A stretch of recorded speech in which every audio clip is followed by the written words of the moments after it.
Résidinfo, le podcast des résidences Yvelines Essonnes. Bonjour, quel plaisir de vous retrouver pour ce nouveau Résidinfo du mois de décembre. Stéphane Salzman au micro. Au sommaire, l'autonomie des personnes en situation de handicap. Un appartement spécialement aménagé va prochainement être proposé à 4 jeunes et leurs aidants pour favoriser leur intégration sociale, et ça se passe aux Ulysses dans l'Essonne. Et puis l'aide aux entrepreneurs, c'est aussi une priorité pour les résidences Yvelines Essonnes. Un nouvel hôtel d'entreprise vient d'ouvrir ses portes dans le quartier des musiciens aux Mureaux. Quelques mots sur le LLI, le logement à loyer intermédiaire, un nouveau marché prometteur pour les résidences Yvelines Essonnes. À noter également un dîner solidaire qui se met en place avec des salariés bénévoles des résidences. Résidinfo. Aux Ulysses dans l'Essonne, un projet très innovant. Un appartement spécialement aménagé pour des personnes en situation de handicap est en cours de réalisation. Reportage. Ici, résidence Chantraine, aux Ulysses, les travaux vont bon train. Pour finaliser les aménagements, nous entrons dans ce grand appartement en travaux où plusieurs équipes continuent de s'affairer. Vous l'entendez d'ailleurs derrière moi, des bruits de marteau. Wilfried Gamard, responsable patrimoine pour l'agence de Massy Opéra, nous accueille. Vous suivez, Wilfried, ce chantier de très près. Les enjeux sont très importants pour les résidences Yvelines Essonnes. C'est une grosse implication des résidents. C'est un travail colossal. La résidence Chantraine qui a été construite dans les années 60-70 n'est pas du tout adaptée aux normes PMR, pour les personnes à mobilité réduite. Et donc automatiquement, c'est un travail qu'on doit faire. Donc là, on est en face d'une cloison qui a été abattue. Il n'y a plus de cloison. On est à cheval entre deux murs. Derrière vous, il y a une cloison qui va être créée pour créer un toilette plus grand. Au fond du couloir, là, donc de ce grand T6, on a aussi des cloisons qui ont été abattues pour que les fauteuils puissent faire demi-tour et changer de sens. C'est vrai que là, c'est un projet phare parce que on va aider des personnes à s'insérer socialement et humainement au sein d'une résidence. Maxime Genèse, vous êtes le directeur de l'association Tandiquois. C'est vous qui avez proposé ce projet aux résidences Yvelines Essonnes. Comment s'est-il concrétisé exactement ? On a rencontré les résidences à l'été 2020, on leur a présenté le projet, ils ont été séduits par le projet. Il fallait ensuite trouver un appartement compatible, c'est-à-dire quand même au moins 120 mètres carrés en rez-de-chaussée, ce qui n'est pas aisé. C'est des gros travaux. C'est des gros travaux, effectivement, et donc il y a le bailleur et puis nous qui prenons en charge une partie de ces travaux. Maxime, ce sont 4 jeunes qui vont emménager ici, Romain, Théo, Mathéo et Solène. Pour chacun, c'est une situation particulière. On a des personnes qui ont des handicaps différents et qui ont besoin parfois de matériel spécifique, comme des rails au plafond, qui permet de transférer la personne de son fauteuil à son ça lit, permet de la lever délicatement de son fauteuil pour qu'elle puisse se placer.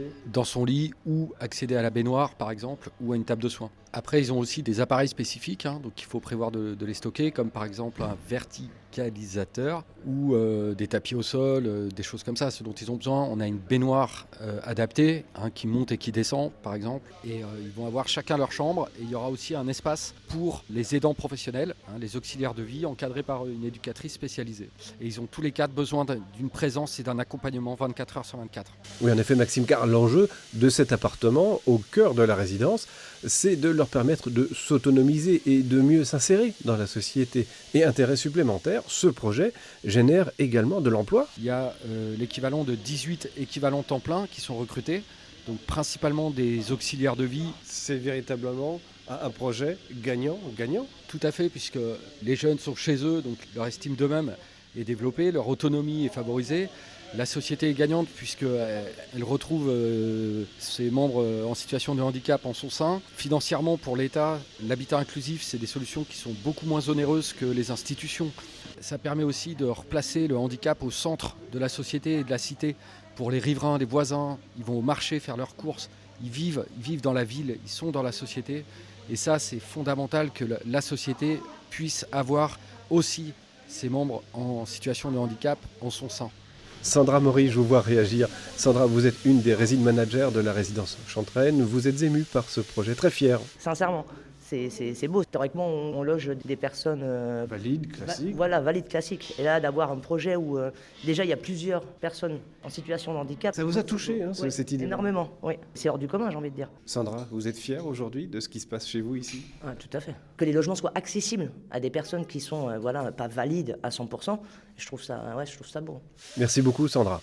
Et maintenant, en ligne avec nous, Stéphanie Rousseau. C'est la maman de Théo, un des 4 jeunes. Théo a 25 ans, il est autiste. Stéphanie et son mari, Nicolas, ont toujours, malgré les difficultés, accompagné leurs fils eux-mêmes en dehors des circuits institutionnels. Aujourd'hui, la possibilité d'installer Théo dans un appartement qui sera le sien est un formidable espoir. Alors Théo, en fait, jusqu'à aujourd'hui, l'on parcourt un combat de tous les instants pour le faire intégrer à l'école, pour lui proposer des activités qui lui conviennent. Toute notre vie, et ça continue bien évidemment, est un combat.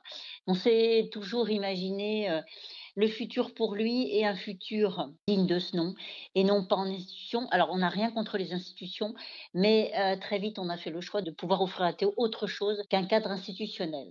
Comme vous dites, donc c'est une belle expérience innovante entre effectivement bailleur social et le milieu associatif. Ça va être un sacré changement pour lui comme pour nous. On le prépare, on se prépare, puisqu'en fait c'est ça l'enjeu, hein. Aujourd'hui, c'est qu'il soit bien en fait dans sa vie et qu'il vive dignement, même en tant que personne porteur de handicap. Romain, Théo, Mathéo et Solène pourront emménager dans cet appartement partagé avec leurs aidants début 2022. Un nouvel enjeu pour les résidences Yvelines Essonnes en 2022, celui du marché du LLI, le logement à loyer intermédiaire proposé aux familles dont les revenus sont trop élevés pour bénéficier d'un logement social traditionnel et insuffisant pour accéder au parc privé. Pour le lancement de cette filiale, 600 logements en LLI sont mis en location par les résidences dans les Yvelines et dans l'Essonne. Et désormais, chaque année, 200 logements supplémentaires seront proposés à la location. Résidinfo. Aider les entrepreneurs à se lancer puis à se développer, c'est une autre priorité pour les résidences Yvelines Essonnes. Un hôtel d'entreprise vient d'ouvrir ses portes au quartier des musiciens, au Mureau, dans les Yvelines. Galilée, c'est son nom. Le bâtiment est réparti sur 4 niveaux, avec notamment des bureaux aménagés, un centre de formation, mais pas que.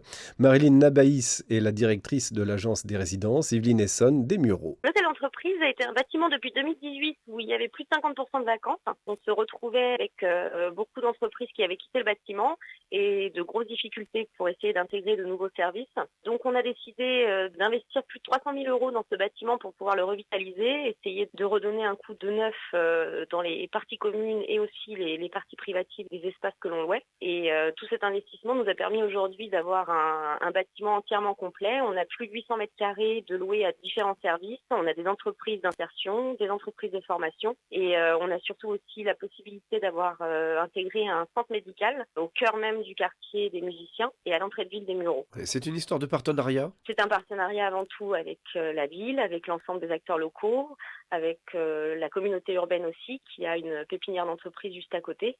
Et donc l'idée, c'était d'être en cohérence justement avec l'ensemble des acteurs qui développent ce type de service pour les entreprises, pour nos équipes aussi, qui ont possibilité aujourd'hui de pouvoir proposer de nouveaux services à destination de nos locataires, et pour les locataires avant tout, qui ont maintenant au cœur de leur quartier et en pied d'immeuble l'accès aux soins, l'accès à la formation et l'accès à l'insertion. Marilyn Nabaïs, merci. Pour finir, rendez-vous le 23 décembre pour un dîner très spécial à la veille de Noël, un dîner proposé aux locataires dits isolés des résidences Yvelines Essonnes et organisé par l'entreprise avec des salariés bénévoles et des associations. Les dîners se tiendront le 23 décembre à partir de 19h au Mureau, à Plaisir et à Saint-Cyr-l'École. Voilà, c'est déjà la fin de ce Résidinfo de décembre. Merci d'avoir été à l'écoute avec toutes les équipes des résidences. Nous vous souhaitons de très belles fêtes de fin d'année. Prenez bien soin de vous et de vos proches. À bientôt. Résidinfo, le podcast des résidences Yvelines Essonnes.